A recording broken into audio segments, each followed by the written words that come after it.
Hey, hi everyone. I think now we can start the session. Thanks for your patience once again. So, on behalf of Fox IT, I would like to welcome you all on this webinar session regarding 10 things that every professional should know about business relationship management.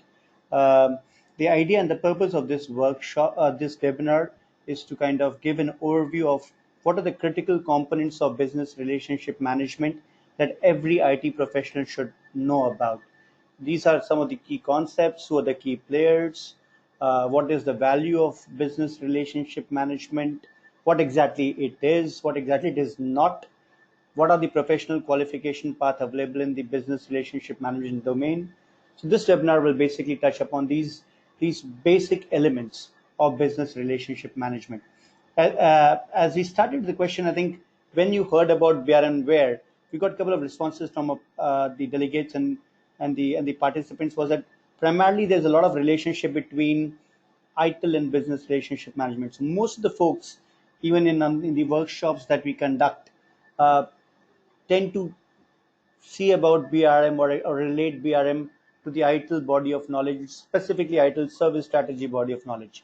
So in this particular workshop, we'll try to kind of show what are the commonalities with the relevant IT best practices that are available in the industry, and still how BRM is slightly different from those best practices and why it adds a unique value proposition for both the enterprise as well as the IT professional. Yeah, so once again, on behalf of Fox IT, I would like to welcome you all. A quick introduction about our organization, Fox IT. Fox IT is one of the boutique specialized IT management consulting and training firms based out of UK and with regional offices based out of India, Middle East, Switzerland, uh, and Turkey as well. Our primary focus area is to create value for our customers through the adoption of tailored best practices such as BRM, ITIL, Lean IT, DevOps, and COBIT as well. So these are the core areas where we do a lot of workshops as well as a lot of consulting engagements for our customers across the globe. Yeah, a quick uh, a quick introduction about myself. I'll be your facilitator for the day or for the hour, if I can say so. My name is Avinash Singh. I'm the country manager and principal consultant for Fox IT India, and have around 17 years of experience in the IT management consulting and coaching space. I'm very passionate about BRM, ITIL, Lean IT, and DevOps. And I think they really, in true spirit, create a lot of value for the organizations that tend to adopt these best practices. Yeah. So let's quickly jump into the webinar. I think that the most important part, whenever we start with a new concept or a new best practice, the first question is, okay, what exactly it is all about, and that's what our first thing that we should know about BRM is. Now, if you ask me what is BRM, I think a lot of, and when you ask this to the delegates and to our customers what BRM is all about, a lot of them have this feeling that BRM is a role, a designation, a kind of stuff, which is not wrong. That's the right way. But let's look at the concept of BRM in very simplistic terms. If you look at business relationship management in its true spirit is a combination of two things. That means that it can be thought of and deployed within an organization as a role and as a capability as well. When we say it can be deployed as a role, what we mean by that? I would request you to look at this image. I think this image, to a certain extent, kind of gives the entire impression or gives the entire knowledge about what BRM is all about. If you look at BRM is nothing but a linchpin between the business and the IT, right? It's the bridge through which the value, the supply and demand exchange hands within the business and the IT organization ecosystem. Yeah. Now, BRM has a very interesting take on the role of business relationship manager. Now, the BRM body of knowledge basically looks at the role of BRM or a business relationship manager from three perspectives. The first perspective is what they call the perspective of BRM as a connector. Now, as a connector, what BRM does or a business relationship manager does is he or she creates the magic in the middle between the IT organization and the business partners, right? So what it basically does is It makes sure that there are productive connections and communication channels established between the business partners and the IT function. It makes sure that the projects and programs which will create business value are done with agility, with credibility, and deliver the intended outcomes. It also helps organizations to make sure that the business understands what are the IT capabilities much more deeply than just looking at the high level of the service catalog itself. The second element is what they call is BRM is an orchestrator. And this is a very interesting point because as an orchestrator, if you look at the image, the orchestrator basically drives the symphony. And in this case, the symphony that we are talking about is the symphony of the IT resources that we have at the back end, right? So it kinds of makes sure that we have the right resources, we have the right roles, we have the right uh, SLAs in place to ensure that the right value is delivered for its business partners. The third, a very important role that BRM also plays is what we call the concept of BRM as a navigator. Now, as a navigator, BRM tries to make sure that there is deep amount of business IT convergence rather than just alignment. And we talk about what is the difference between the two as we move forward. But it makes sure that there's a lot of business provider convergence. There's a kind of a road mapping on what business wants and how IT strategy can make sure that the capability of that business wants gets delivered on time. It also guides the program portfolio and program management from management and governance perspective.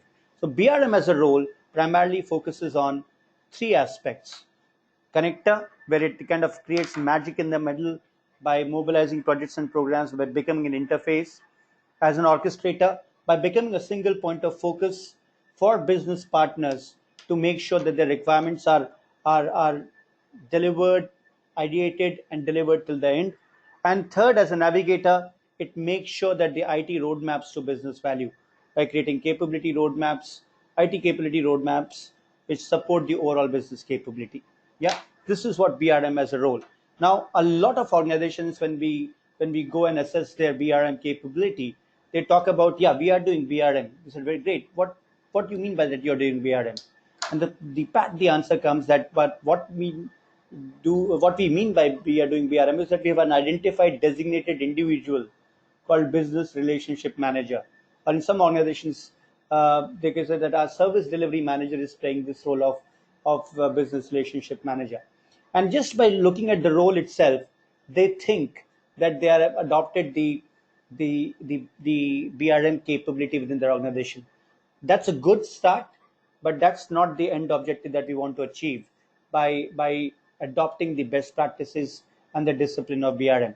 When we say BRM is a capability, it's a hell lot of more than what roles are all about. So if you look at it, we just discussed BRM as a role as a connector or system navigator. And if you look at the capability, to develop the BRM capability, it includes all the things that we need to do to make sure that we deliver business value as an IT provider organization end to end, and which is a combination of multiple things. So, capability role is definitely one of the components, but not the only component. So, role is not equal to capability. From a capability perspective, BRM focuses on having the culture of convergence, having leadership which is focused towards value creation, having the tool set which makes sure that it brings in the agility, the time to market, and market competitiveness to our business. It also focuses on having a robust process structure along with the practitioners and the roles which will be driving this. It also includes a lot of knowledge, which includes business knowledge, business IQ, IT provider knowledge, to make sure that we deliver value as an enterprise for our end customers. And last but not the least, it also includes a lot of skills such as demand shaping, persuasion, influencing power in a positive way to make sure that we can do a bit of demand shaping and we can work as strategic partners rather than customer and service provider within the ecosystem to make things work. So if you look at it, all these things combined make a BRM capability. And to be very honest, a lot of organizations that really have so far reaped the benefits of the business relationship management discipline are the ones which have focused on building as a BRM capability, including a single point of focus, which we can say as a BRM role as one of the components of the overall capability. Yeah, going to go. So this is the first thing that we have learned so far, that BRM is both a role as well as the capability. The second thing, a very important discussion point whenever we speak about BRM is what is the difference between business relationship management and best practice frameworks such as ITIL, COBIT, Agile, and DevOps, and so on. I think if you look at the industry, there's a new framework coming on approximately every month, if I can say so, right? So the key difference, we have tried to kind of show a difference in a very visual fashion. I hope it kind of makes home the point. If you look at it, if you look at this axis, if I can say so, uh, this is the operational side of things. Just give me a piece. This is the operations bit of it. If you look at the frameworks like operations, DevOps, various M, ITIL service operation, they are more operational oriented frameworks which primarily deal or interface with the end user community, right? The if you look at the tactical, slightly tactical frameworks, they are like agile, project management, service transition, again various some build and acquire domain, ITIL service design. These are frameworks which are more focused on the tactical side of things, which kind of interacts with the customer representatives, but not with the end customer directly, right? Now, if you look at the strategy bit of it, this is where actually where BRM fits in. Now, BRM is as a body of knowledge completely focuses on forming strategic partnerships with our customer. If you look at COBIT, although COBIT is also meant at the strategic level, but still the kind of focus that it has is still more inward looking rather than outward looking. And if you realistically talk about ITIL service strategy, very few organizations have leveraged upon the ITIL service strategy element over there. And the actual wording of business relationship management, a lot of people recall it from the ITIL days itself. And that's what Manoj also mentioned in your response as well. And in fact, Vikash also mentioned the same in one of the responses. So if you look at from that angle, although in ITIL service strategy, when we look at it, right, there was a process called business relationship management, but it only kind of focuses on one process rather than a capability itself. So it was some information given about business relationship management role, and to a certain extent more information given about the processes. Now, as we have just discussed, there's a lot of difference between process and capability, correct? So from that angle, if you look at it, right, the BRM body of knowledge specifically focuses in depth, detailed, descriptive way on how organizations can have not only BRM process in place, but the overall capability, the overall culture, the overall tools, the overall uh, behavior, the overall landscape revolving around BRM capability, which drives convergence between business and IT. Now, BRM as a concept has been there for ages. If you look at the external organizations, they had always focused a lot on what we call as customer relationship management on account management as external service providers. Now, if you look at the offshoot of BRM, historically the concept of BRM has been brought about with if account relationship management can create value for external service providers, why can't we do an account relationship management internally for our internal business partners? And that's where the concept of BRM was born in the US. And this BRM body of knowledge has created so far various certifications, body of knowledge, publications, detailed focusing on how organizations can build BRM capability and build BRM competencies within their enterprise.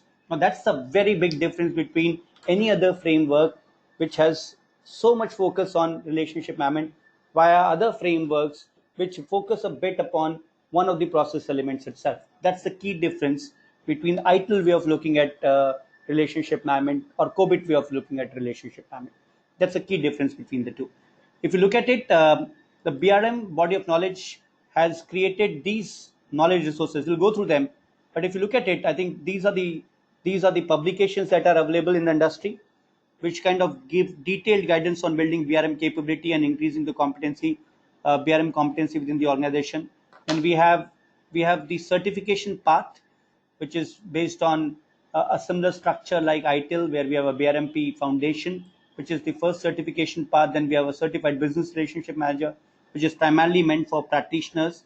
And then finally, we have an expert level qualification, which primarily talks about masters of business relationship management. We'll talk a lot about them in the last leg of our discussion. Yeah. So if you look at it, this is the way BRM creates a difference. So if you look at ITIL, ITIL is all about service management. If you look at BRM, BRM is all about relationship management, strategic partnerships, building business IT convergence. If you look at COBIT, COBIT is all about governance, direction, and control. But again, these two frameworks, what we see over here, have a more inward looking outlook, whereas a BRM has a more outward looking outlook towards its customers. And that's where the customer interaction, the customer value creation, and the customer value of focus, or from a single point of focus perspective, is much, much more wider in case of business relationship management as a capability. Yeah.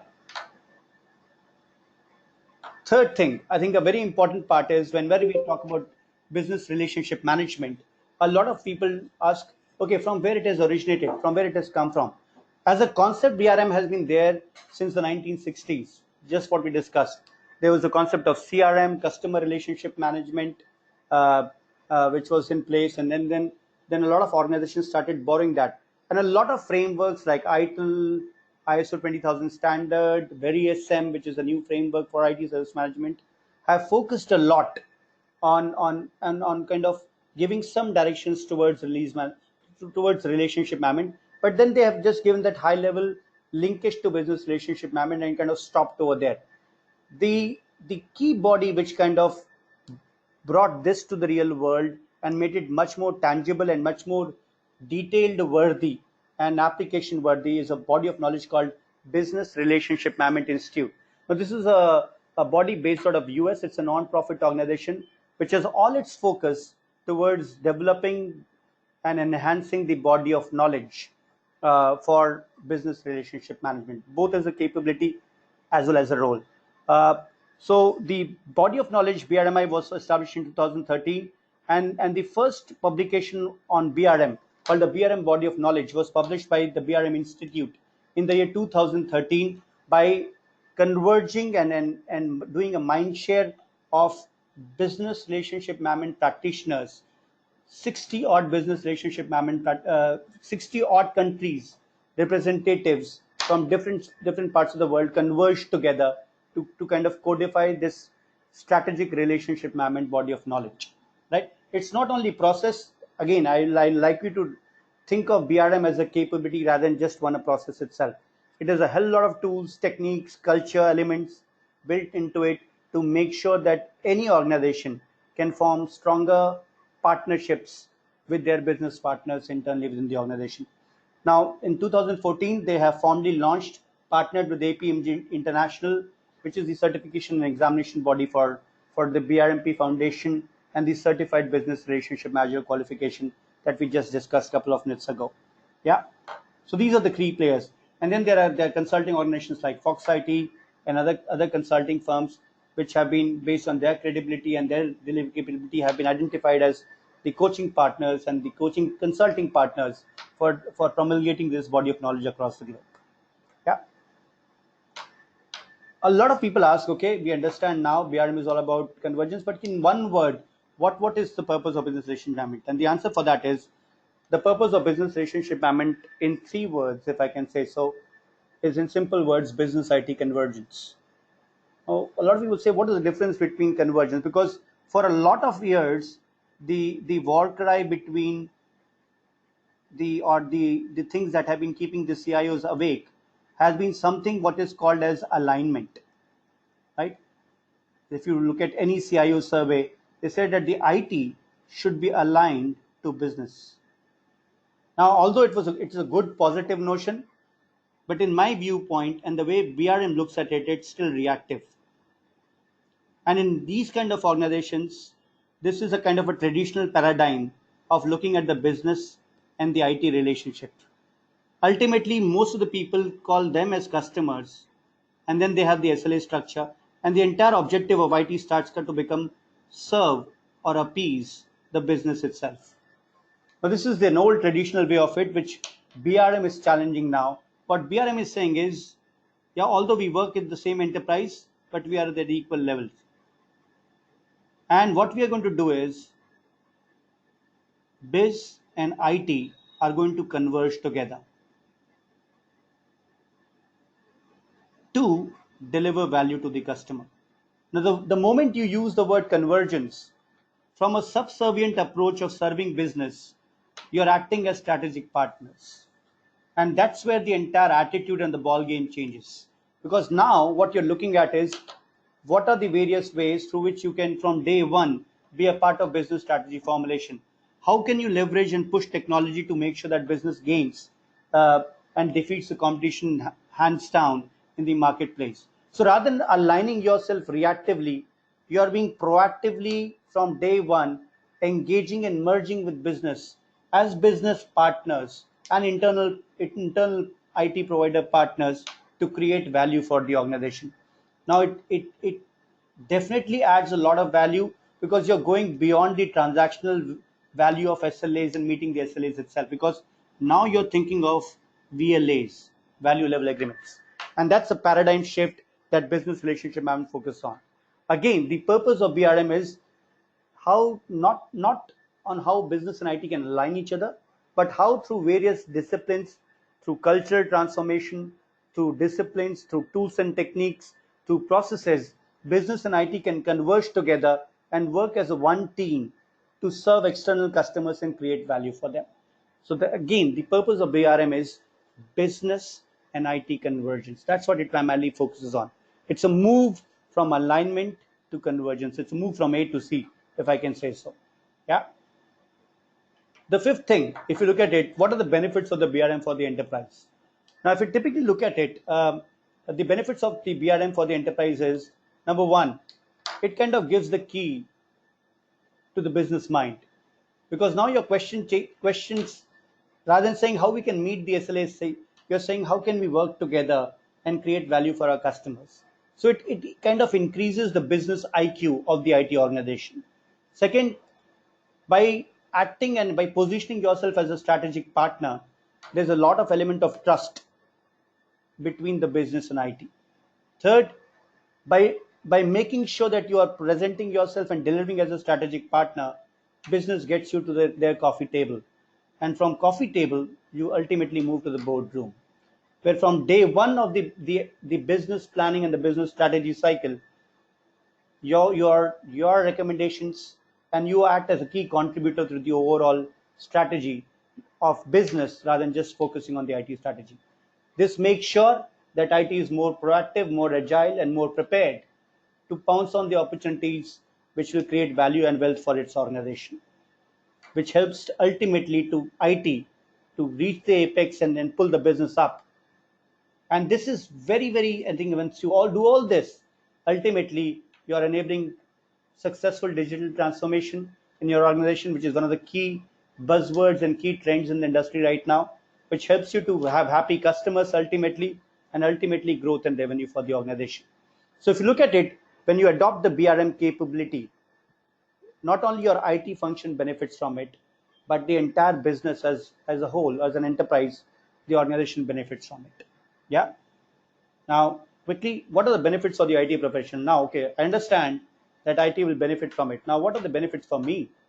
The benefit for you is first, it kind of triggers an idea and it kind of changes the way you look at things, because it resets your brain to look at more from a business point of view rather than from a technology point of view. One of the key challenges that we came across when we do formal, informal uh, surveys with the CIOs is that our IT people always think with a technical mindset. So the adoption of BRM capabilities, the adoption of BRM discipline forces IT people to think beyond out of the box and think from a business perspective. Second, it helps you to kind of align your resources much more comprehensively with the objective of creating value. So you don't talk about service, you don't talk about infrastructure, you talk about value. Your discussion is more value focused than keeping the lights on. Third, you become better at shaping your business requirements. You become more aware about what business requirements are.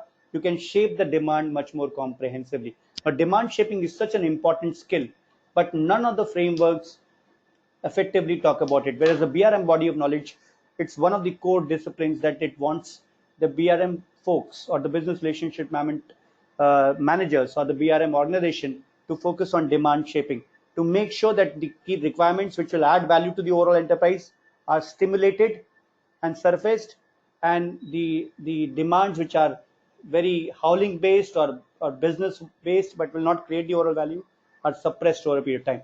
So it gives you specific tools, methods, and techniques for demand shaping. It also gives you a lot of knowledge about value management, how to capture the value, how to define value, and how to deliver value. The entire value management life cycle is being discussed in detail in the BRM body of knowledge and the BRM workshops. Third, it gives a lot of guidance on portfolio management.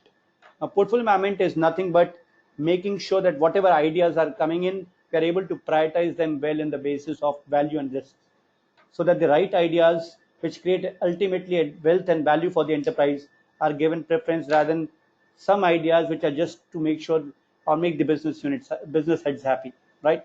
So it gives a lot of guidance on that. It also makes sure that it gives you certain specific behaviors, tools, and techniques on how you can become a strategic partner and work on the relationship element with the business. So it kind of gives you a relationship strategy which you can use and leverage upon in a positive spirit and work along with business in a more converged way rather than a subservient and alignment way. Last but not the least, I think it's a sure shot way of considering yourself a strategic player or moving to a strategic role rather than playing a tactical role. Right? These are the benefits for the IT professionals. Yeah. Seventh thing, I think. But before that, before we move to the seventh thing, do you have any questions? Please feel free to ask any questions that you might have. I'll be more than happy to answer them. We still have 15 minutes to go, but if you have any questions, I'll be more than happy to take it right now. You can either speak or you can either mention on the chat whatever way you are comfortable with. Abhishek, Manoj, any questions, please? Thanks, Avinash. I'm good. I think I understand the rationale behind this presentation, so I'm good. Thank you. Perfect. Perfect, Abhishek. Thanks.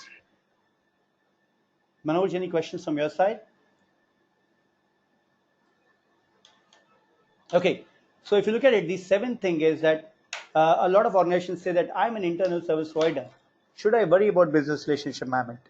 And to answer to that is that, sorry, just give me a minute, please. Yeah.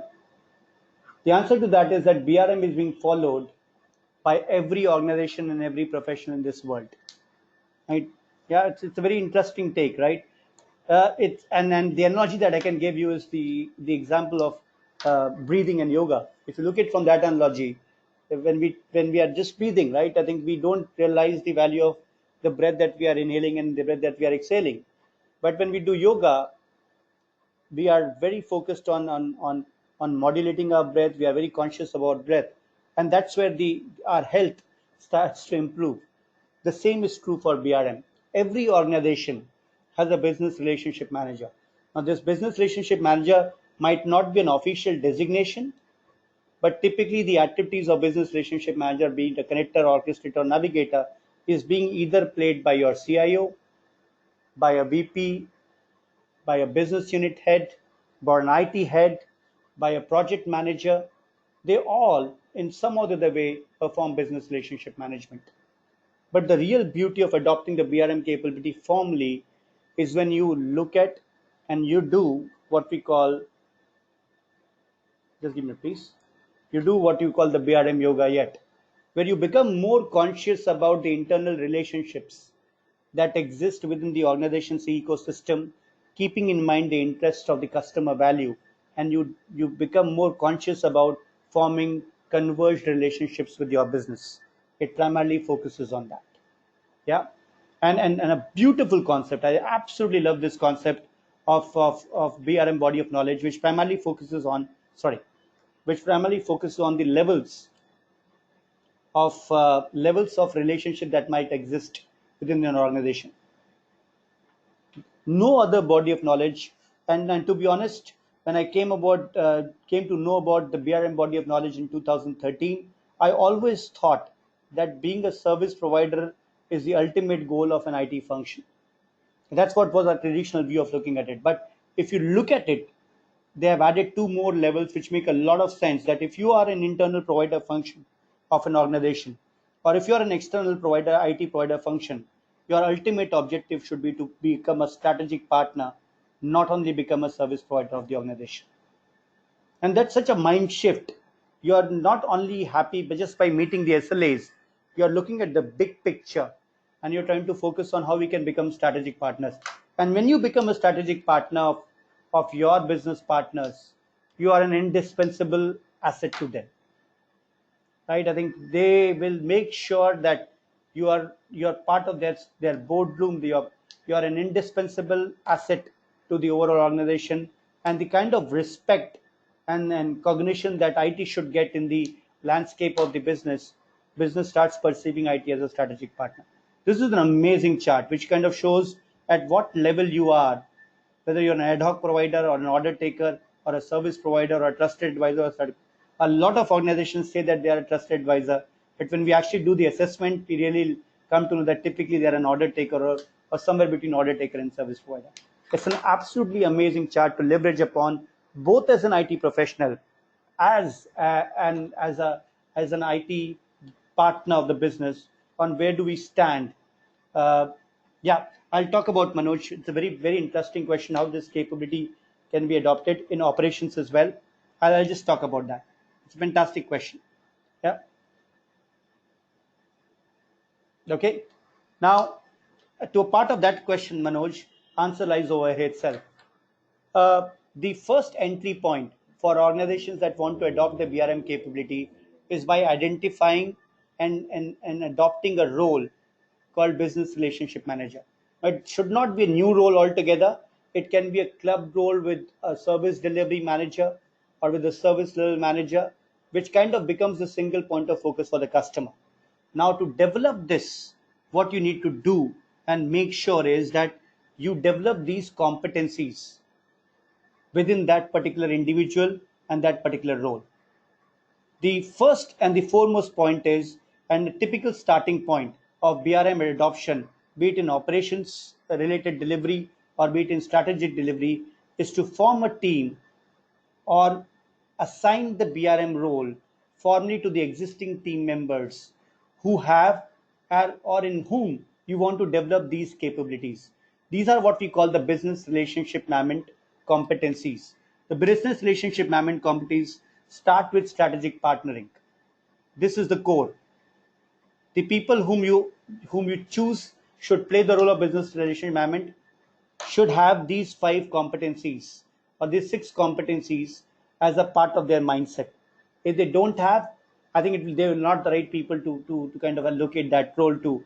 But that's the reason it is always considered that BRM role should be played more at the strategic level with people who have relevant experience and the mindset of strategy towards business convergence. It starts with strategic partnering at the core, but you can only become a good strategic partner of business by increasing the business IQ amongst your team.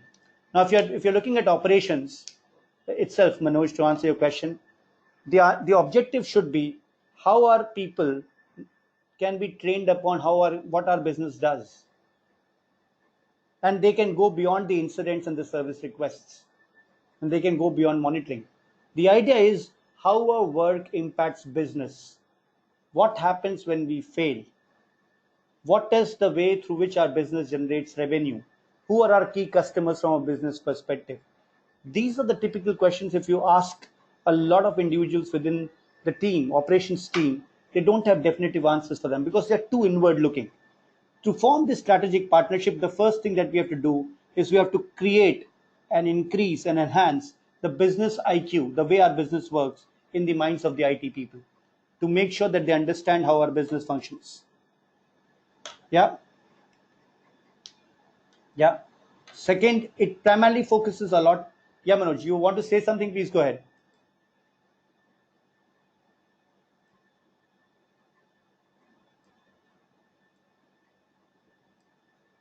Okay. Third, it focuses a lot on portfolio management kind of concept, where it primarily focuses on identifying opportunities that come by the business, prioritizing them in line with business priorities, and making sure it creates the value for the organization, and developing these skills in your resources. Third and fourth point is primarily focusing more on the provider domain itself, where the IT people itself know how they can know leverage upon the technology resources and capabilities that they have internally for the benefit of the organization. So how can we leverage cloud for business benefit? How can we leverage virtualization for business benefit? How can you leverage big data analytics for our business benefits? Thinking about your technology not as a technology only but as a business lever. Fourth, organizational change management. So business transition management is more about organization change management, where you can drive projects, work with business, make sure that they understand the real value that you're articulating, and get every stakeholder aligned with your and the overall enterprise strategy as well. Fifth, and probably sixth, or probably the most important element, is the ability to influence and persuade your key stakeholders.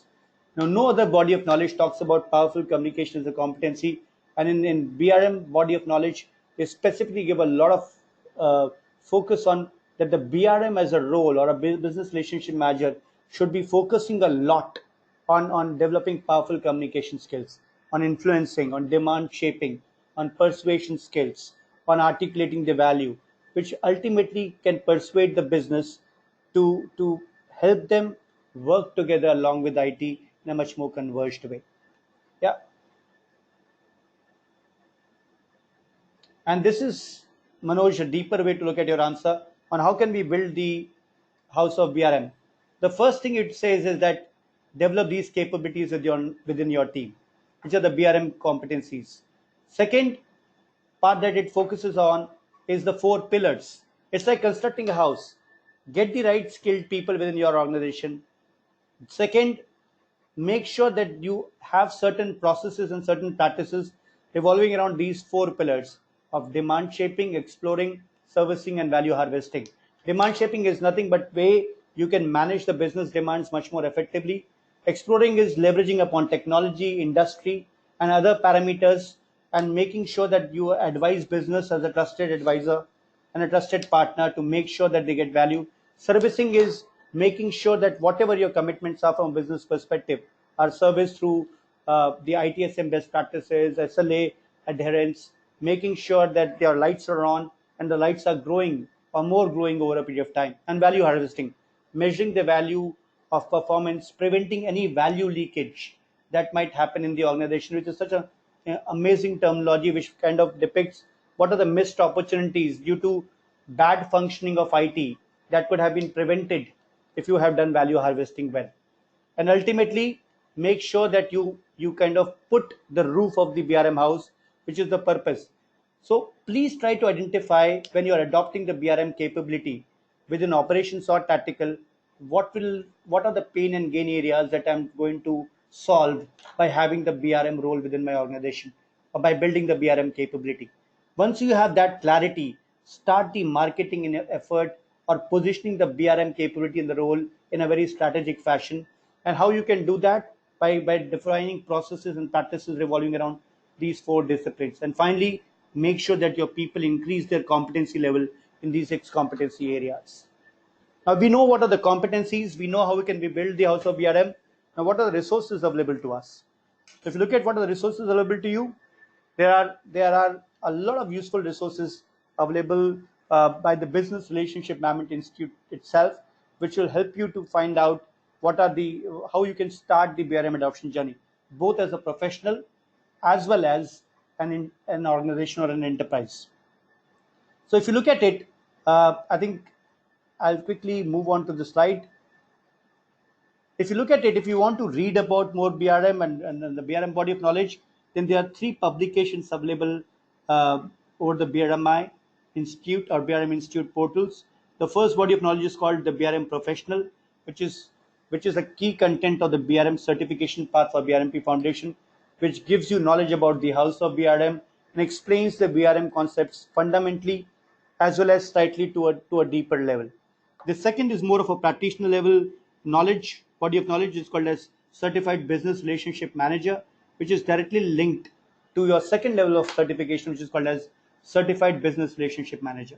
And third is more of an implementation guidance, which gives advice to practicing BRMs on how they can adopt or to organizations which want to adopt the BRM as a capability on how they can adopt the BRM capability within their setup, which is called as the BRM playbook. So these are the three publications available, and these are the three professional qualifications. And all of these publications are leveraged upon as a part of the workshop itself when you go for a formal training and certification workshop. What are the online resources available to you? So we have the online campus, which is the BRM community. It's one of the most active communities that I have come across in my 17 years of experience. I'll highly recommend to the participants exploring if they can become a member of this, because all the 3,000 plus strategic BRMs who are working across the globe converge together and share their ideas about it. There are various communities of interest depending upon your organization, whether it's a banking or a financial sector organization or a telecommunications or internal service provider. There's a BRM Connect event which happens every year, which kind of convergence of multiple BRMs and their themes and their discussions revolving around BRM best practice. And then if you want to apply it, Manoj, which your question was, the first thing that we recommend is you should do an organization assessment on where you are with respect to your BRM capability within the organization. Then we recommend a workshop which is called a strategic partnering approach, where we identify between the business and the IT partner on how and what are the key priorities, what are the pain and gain areas that they want to solve or gain by adopting the BRM capability. And third, it focuses on certain strategic themes which make sure that the landscape from an ad hoc to a service provider or from a service provider to a trusted advisor, what is your roadmap towards becoming a value focused organization overall.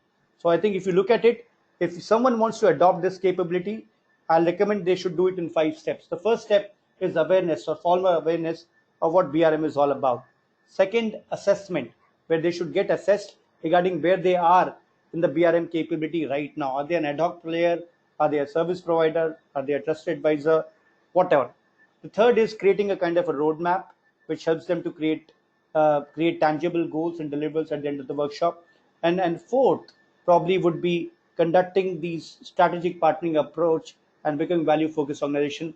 And fifth would be developing the entire management system revolving around business relationship, which includes roles, processes, tools, driving the selling the point of BRM internally to the different stakeholders so that it sustains the entire BRM transformation journey.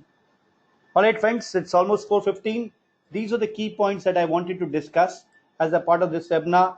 Please do let me know if you have any questions. I'll be more than happy to answer those questions for you.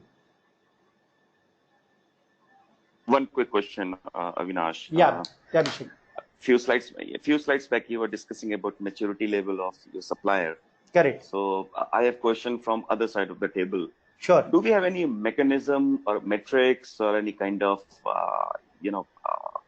method to identify who are my strategic partner right now, who are my order taker? Because currently how we put our partners as strategic one based on the business and based on the risk profiling. For Correct. example, I have XYZ partner. Correct. And they are having more than 150 million. Correct.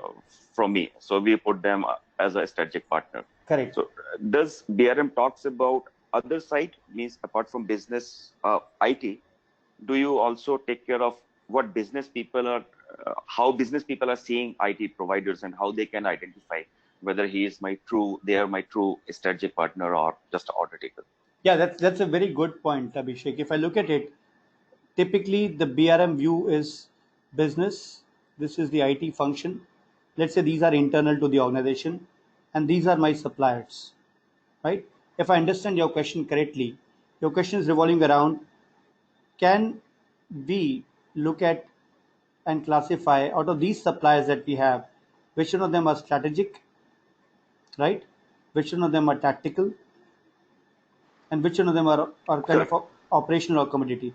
Is my understanding correct, Abhishek? Correct? Correct. Right? Correct. The Yeah. answer for that is you can leverage the same viewpoint.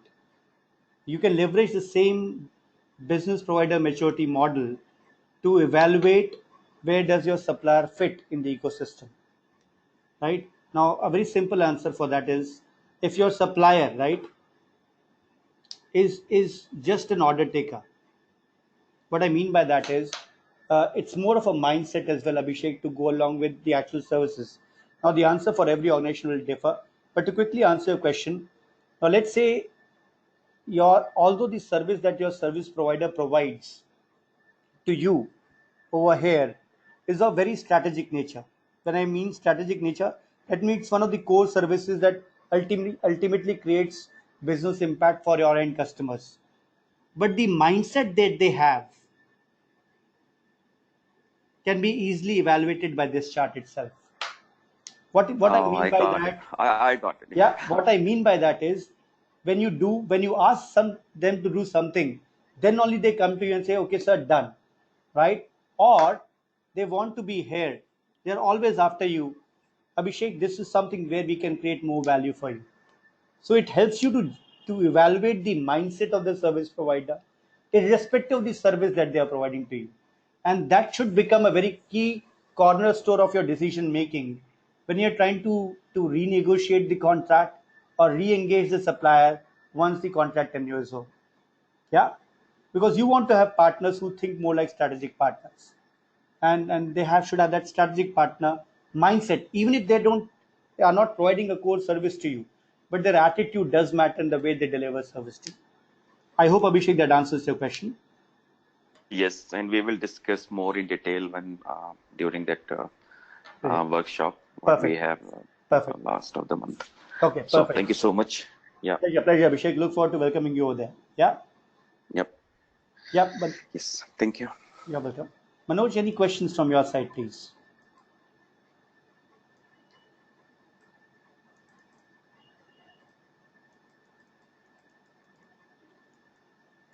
All right, great. I think once again, on behalf of Foxite, I'd like to thank you for your time, and I hope the webinar was of some use to you.